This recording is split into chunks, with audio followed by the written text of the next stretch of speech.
Let's talk toys, but fast because I gotta shoot like 10 videos today.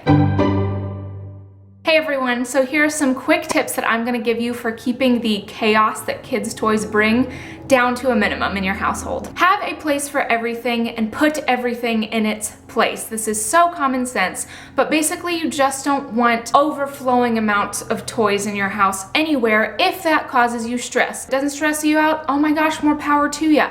But if it causes your children to get overworked, if it causes you to get stressed out, then make sure that you don't have too much. Purge if you do. Next, keep things compartmentalized and separated. This kind of ties into the first tip, but the way we do this is we have multiple bins in Bradley's closet, and inside of each of those bins we have separated toys. For instance, we have these Magic Clip dolls in a gallon Ziploc bag. We have her Lego Duplo Cinderella set in another one.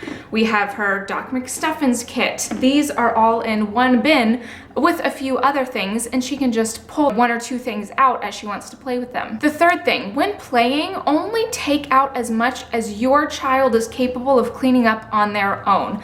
Obviously, if you have tiny babies, just pull out a few things, you're cleaning it up anyway. But my 3-year-old is more than capable of cleaning up on her own. So I might pull out 2 bags and she can play with these in her room, wherever she's gonna play. But when she's done, I ask her to pick them up. I will help her by holding up the bag.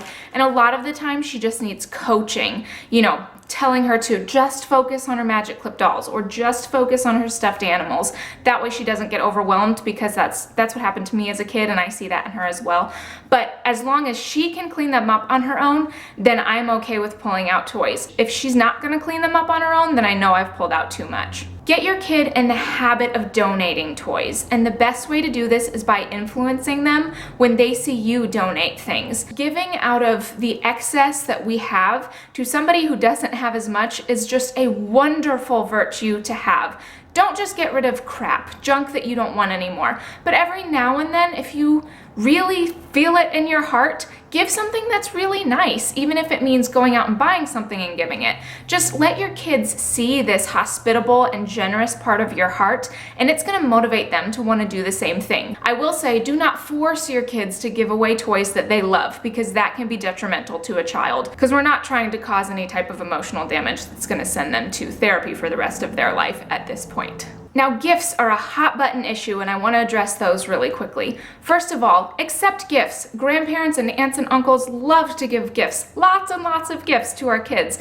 Accept them. Just accept them. If they ask and it's an appropriate way to say, maybe don't give as many gifts, do it. But don't try to change people, because we can't do that. I don't know how many times I've said it on this channel, and I'll continue to say it. We can't change people. We can influence them, but if we try to change them, we're just gonna manipulate them, and then they're gonna get sick of us, and then they don't want anything to do with us. So just accept the gift. It's the easiest way to do it. You can influence others by giving fewer gifts of better quality. When you're giving gifts to your kids, give gifts that can be expanded on. For instance, Magic Clip dolls. The same can be said for pretty much any type of kid's toy. There are video games that you can add the little characters to, or there are, Barbie clothes if a girl likes Barbies. Simple things that just kind of expand on a collection that they already have, rather than getting a completely new toy. Give gifts that focus on the arts, musical instruments, paint sets, books, things like that. Things that will really get their creative mind going and will foster all sorts of intelligence that we know about.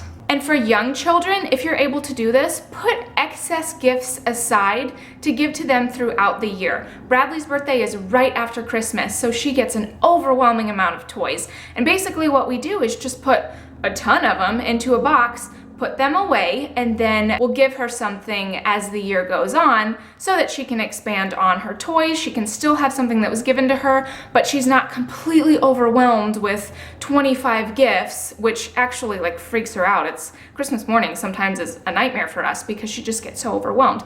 But I don't want to take that experience away from her, so we just give her the experience while still trying to limit the chaos and disorder by putting the toys aside and giving them to her throughout the year. So those are my tips. I hope they helped. Thanks for watching. I'll see you all tomorrow. Bye.